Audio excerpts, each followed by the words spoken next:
Okie dokie. Managed to binge this random isekai before the holiday, so I'm seeing if I can put out another video. Funny enough, the only reason I watched this is because I saw a clip from Crunchyroll, and Spider Girls are probably one of my favorite variations of Monster Girls, which causes me to accidentally spoil a major plot point for me, which honestly is really hard to not figure out because they keep showing this seemingly unrelated character during every episode. If you like these videos, feel free to subscribe. I'm going to spoil this too. If you haven't seen it already, it probably wasn't on your radar anyway. To give this show credit, I have not read the source material, and I feel like this is one of those poor adaptations of a good story.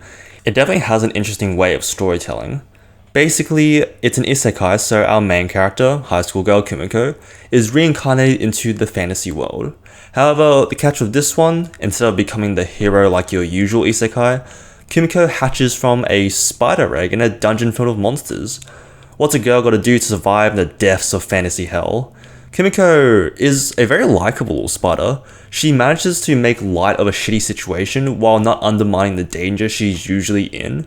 She's not a character that makes me laugh out loud, but she's got such a charm to her that you just want to smile and root for her at every moment. It's somewhat subtle as well, but in the later parts you can see how her mentality has changed as someone reincarnated as a monster instead of a human.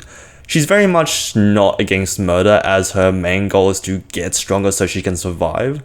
A lot of the times her eyes are set on characters that you really wouldn't mind being removed from the game server, but with the amount of collateral damage she causes, it's very much past the point of a well-meaning protagonist. I quite like that it's not set out right. There's a great scene from the human's point of view where a spider monster walks up to them and they all just start dropping like flies when they try to attack it. We get to see how her morals very much get warped by her time in the monster labyrinth, as humans become more EXP instead of actual people. You'll probably notice very early the show jumps around a lot. It's sharing screen time with some of Kumiko's classmates, one that did end up reincarnating as a hero type character. It also jumps to some other scenes that don't seem to hold much relevance, but you soon find out are some later moments of our main character. I actually got quite bored with this because half the screen time was being taken up by the hero character Shun, which just wasn't as interesting as our plucky little spider. I've read that the anime actually cuts out quite a lot of the moments that give Shun some more personality. I can't confirm if that's true, but it definitely makes sense if I look at this as an attempt to subvert the hero trope translated really poorly. I definitely like that it doesn't tell you that not all the plot lines we're following are happening at the same time, as we get to see Kumiko grinding monsters while unknowingly also seeing the aftermath of her strength training. It's a really clever way to tell a story, something I probably would have found more engaging if this anime was directed better. Actually, my boredom caused me to go into the wiki to confirm some suspicions, like the weird continuity, and I ended up giving myself some novel-only spoilers as well. I won't mention what they are. There's like a few moments where it's teased, but it's mostly that's kind of weird, that you won't really think about until you find out about it and go, oh, so that's why.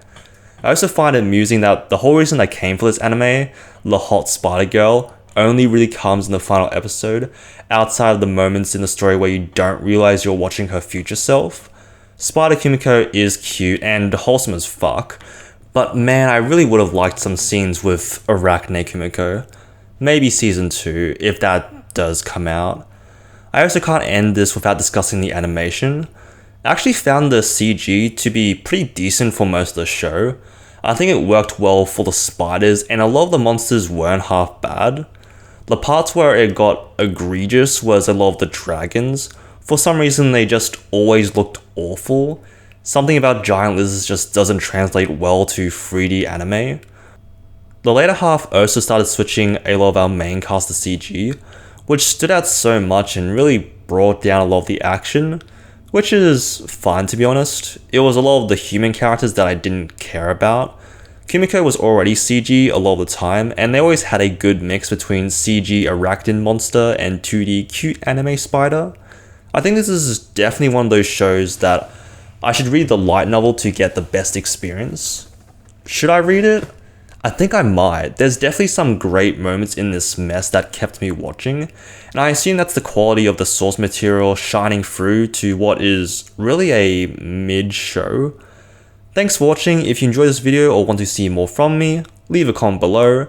Do all the usual YouTube things, like, subscribe, hit the bell, and I hope you have a good rest of your day.